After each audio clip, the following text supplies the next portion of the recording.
It's like you are weaponizing a human being and sending them into the wild. That's what parents do who do not raise their children. If you're not raising your children, you are weaponizing a human being and sending them into society. It should be a damn crime.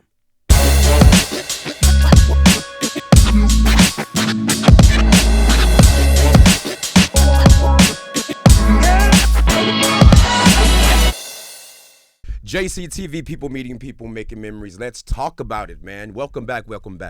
This is the first time, well, not the first time, but it's been about 6 or 7 months since we've been in the studio. I say we have as if I'm with a group, but we are a group. It is a team effort. Shout out Beast the Tyrant, Damo, Bells, Wiz, Charlie Mack, Hollis L. Edwards. Goodness. Audrey sometimes is in the mix. So it is a team effort. You can't have a lunch table podcast without having lunch table participants. I'm not going to be here that long, just in general. The show is going to be anywhere in between 30 minutes to an hour tops, because that's about how long lunch is. It's about 30 minutes to an hour. So there are a few things I want to discuss that just always grinds my gears. And the first one is bad parenting. People blame society on why the way things are, but it's not society. Society does not have sex and make babies. Society cannot do that. Society cannot have sex and make a baby. It cannot. But who can have sex and make a baby? A man and a woman. A man and a woman. Men who are healthy, women who are healthy, if they have sex, they can have a baby. They can make a baby. That's who makes babies. That's who raises babies. Bad parenting leads to a piss poor society. I'm going to say it again. Here's some bread for your head. Bad parenting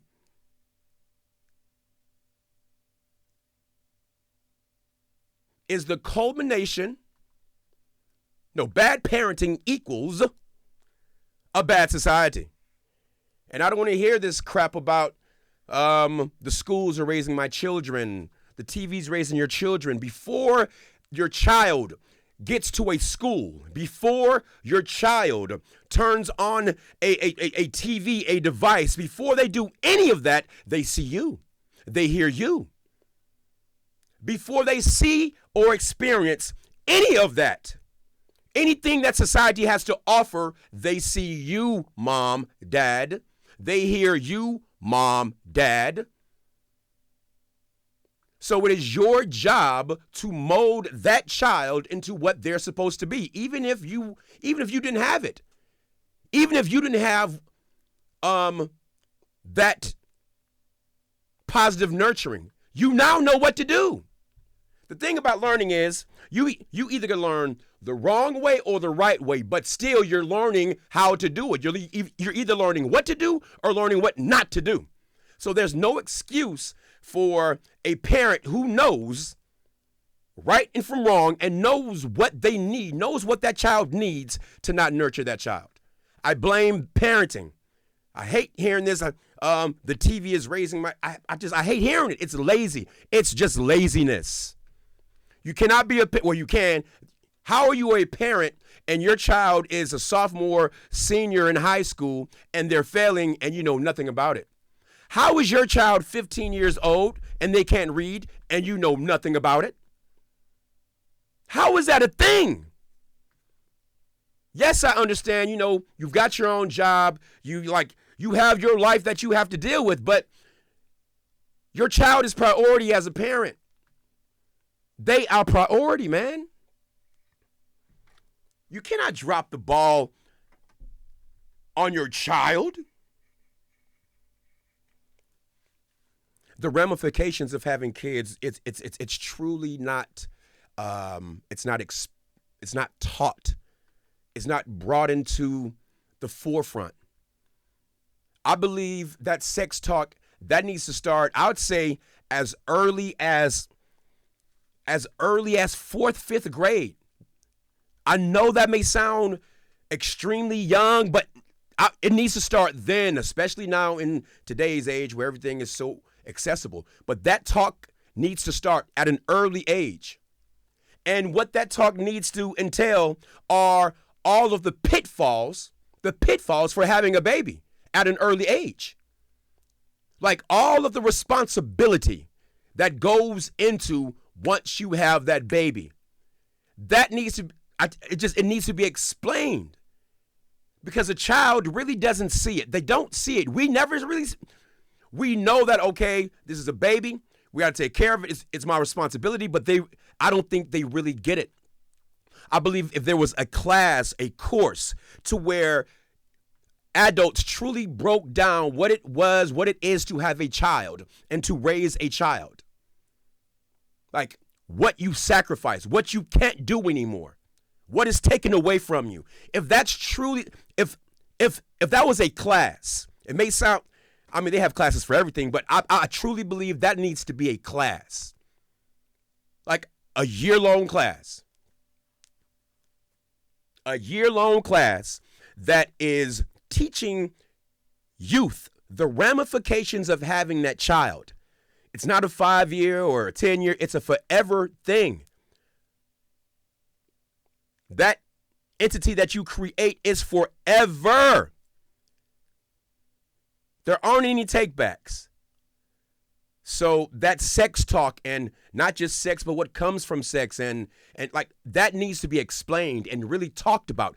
I never got it. I've never really even heard of these types of classes being offered. And it's just truly bringing the awareness of what you are sacrificing as a human being when you have a child. Because the only people that suffer are the children. I can talk about this so with passion is because I seen it. My mom and my father, they were not perfect, but they stuck it out. They did what they said, and they said what they did. My parents were the most. Ransom, Donnell Carey Sr., and Dorothy Carey are the best people I've ever met in my life. They're the most consistent people, the most disciplined people I have ever met in my life. So when I'm talking about this bad parenting and how it ruins a society, I had some really good teachers. And they didn't talk about it. They just showed me. I mean, yes, they told me the right way, but they showed me. Because we are not what we say. We are all of what we do. We're not what we say. We are what we do. I tell my kids, practice good habits. Habits are what you do. Your behavior is who you become. Habits, that's what you do. But after a certain amount of time, what you do becomes who you are. So your habits become your behavior. For an example, your habits were eating well. Your habits were sleeping well. Your habits were exercising often. Then you become healthy. Okay? Another example, if you are an addict, if my habit is I wake up in the morning and I get my fix, whether it's coke, weed, alcohol, but whatever. If I do that all the time, and it dictates my world, then you become an addict. When you abuse drugs and alcohol, that's the habit. But your behavior is now that of an addict. Your habits are what you do. Your behavior is who you become. So practice good habits. My goodness, man, I've the past 2 months I've been practicing bad habits. I've been eating out more than I wanted to. I've been eating late at night, and I've gained like 10, 15 pounds. I can't even lie. I've gained about 10 unwanted pounds because I have been practicing bad habits. And then my behavior is my behavior. That's what I've become. I've become a little bit overweight. I've become a little damn pudgy. I have, and I don't like it. But why? Because I've practiced bad habits. The things that I was doing on the daily, they were negative. They weren't helpful. Eating processed foods, that's no good. Not exercising, that's no good. Eating late at night, then going to bed. Guess what? You're going to gain weight. That's not good. And these are my habits. These were my habits. These are my habits that I am working on and I'm currently wanting to change. But because of my habits, because of what I began, because of what I began employing and exercising, then I become unhealthy. So it's so hard to fall. It's so easy to fall back into bad habits. So we must be consistent. We must be disciplined. I'm not talking like I'm on a high horse. I go through this myself. This is therapeutic for me as well. These past 6 months, I've started 2 businesses. I've solidified Jacey TV LLC. It is an entertainment media company officially, entertainment media company. And then I also started my nonprofit. It's called Youth Pathways Project. Youth Pathways Project. So I've entered into the nonprofit sector. I was teaching for this one company, for the same company, but they brought in someone or an entity called a 2-hour learning, and the teachers of record who were in class, they pretty much kicked us out of class. And within the company, we could find other gigs, but we were no longer teachers because they are going forward with the 2-hour learning. And the 2-hour learning, the gist of it is the kids only work on subject matters for 2 hours, and then they have the rest of the day to personal development, life skills, et cetera, et cetera. On paper, that's what it's supposed to look like. But in real time, real life, that's not what happens. They spend about 4.5, 5 hours on this subject matter. Just from my experience, okay? I was there for 8 weeks, and this is what I saw. The teachers of record, we took like the back seat, and we were assisting, but they were running the show. And what I saw in the 2 months were the kids not practicing actual writing skills. The kids not actually practicing the reading skills. The kids I had were behind academically, not slow, just academically behind. So they wanted to bring in this 2-hour learning to help boost their skills, which I feel, I love IXL. It's a great software, but I don't think it should not be used as the main course. They are using this software, IXL, as the main course for the students. So there is no engagement, there is no instruction. And if you don't know, all the teachers in the world, they know this. Instruction is paramount. Engagement is paramount. Question asking is paramount. And that part of their education has been removed. These kids, they go to school, they do their assembly in the morning, and then they just open up the computer and start working. But I was there for 2 months. They aren't practicing any writing skills. How are you not practicing writing skills? I mean, the entire structure, like all of the skills you learn in grammar is to culminate into writing, and they're not practicing that part. The nouns, the pronouns, the parts of speech, subject, predicate, conjunctions, punctuations, sentence structure, compound sentences, paragraph form, paragraph structure, essay structure. This is all the writing. This is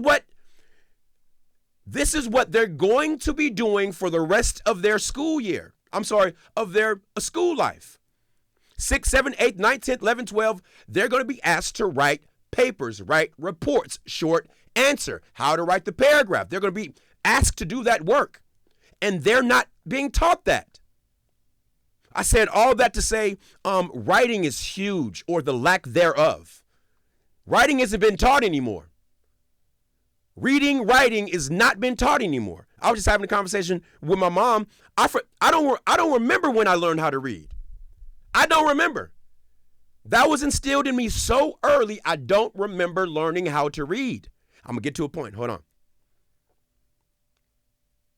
So what I've observed and witnessed is kids been on this earth almost a decade, my friends. These kids are on earth almost a decade, and they don't know how to read. The time has not been put into them to learn how to read, and that is shameful. The kids almost on this earth a decade, my friends, a decade, and don't know how to read. That is shameful. So I said all that to say I started my nonprofit that is going to be the glue between entertainment and education. The entertainment field is bustling with opportunities for youth to be able to make a living, hence podcasting.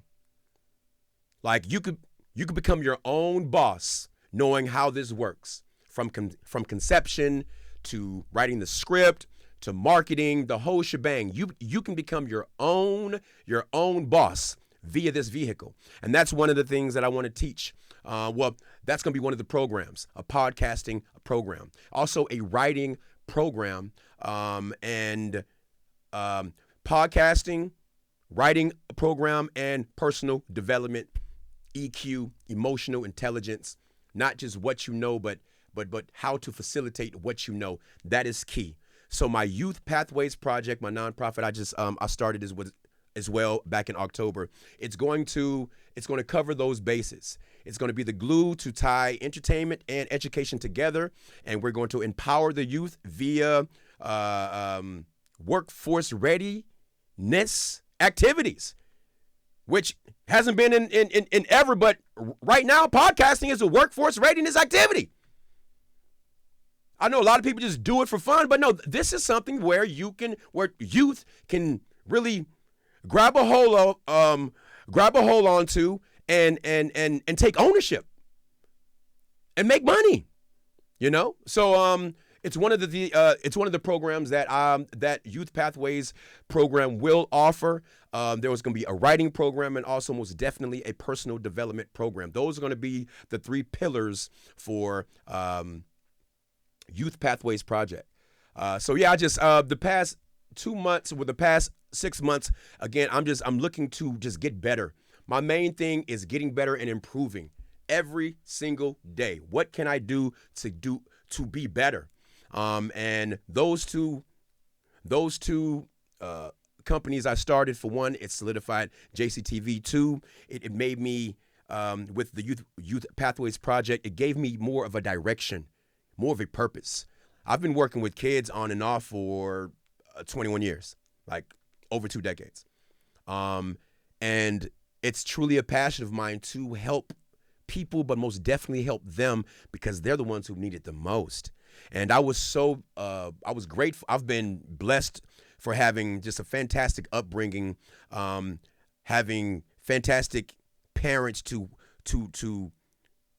guide me and to make sure that they put me in front of the right people. Like they knew they did. There was not one person that they put in front of me that they did not know regarding how this person was. Like they made sure to put people who were positively influential in my presence. Like that, like they made sure of that. I call my mom all the time. Well, not all the time, but I text her often, and I thank her. I thank her for the work that she put into me, because especially after becoming a teacher and seeing the results of lack of parenting, bad parenting, if you will, I thank them so much, because there are so many pitfalls that I avoided because they brought it to my attention. They taught me. There are some individuals who are late teens, in their 20s, and haven't gotten and have not received information regarding making good decisions or the ramifications of the decisions you make. There are some individuals who never get that talk. They have to experience life. They got to go to jail. They got to go to prison. They got to get maimed. So many things have to happen to them for them to finally get that lesson. So shout out to parents who instill these lessons that can irreparably change your life. Shout out to them who facilitate these lessons early on to their children. Make the mistakes then. Make adolescent mistakes when you're an adolescent, not when you are an adult. Make adolescent mistakes when you are an adolescent, not when you are an adult. The ramifications and the consequences for those actions are far worse when you are an adult. So parents, I'm talking to you. It is up to you, parents, mentors, guardians. It's up to you. It's up to us. But for sure, parents, do your job, man. Your job are those kids. Do your job. And if you need some help, get help. But for parents who do not put in the quality time, the adequate time into raising their children, I think that's a crime. Because what you're doing is you are molding this sociopath or this regular person into a sociopath, into an abuser, into everything low frequency by what you are instilling in them or lack thereof. It's like you are weaponizing a human being and sending them into the wild.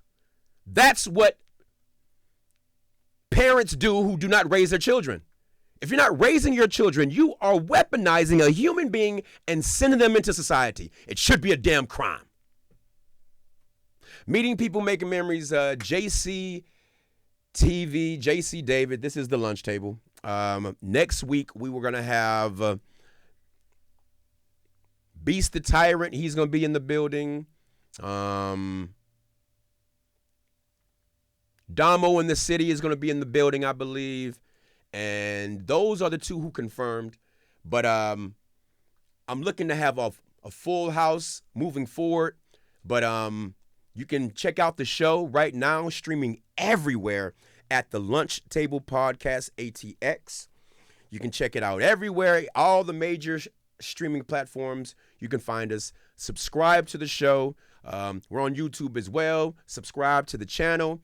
And to help support the show and to keep everything and keep the wheels greased and moving, you can go to jctv.com and you can purchase some of our merch. Really, really dope stuff. Get some bread for your head.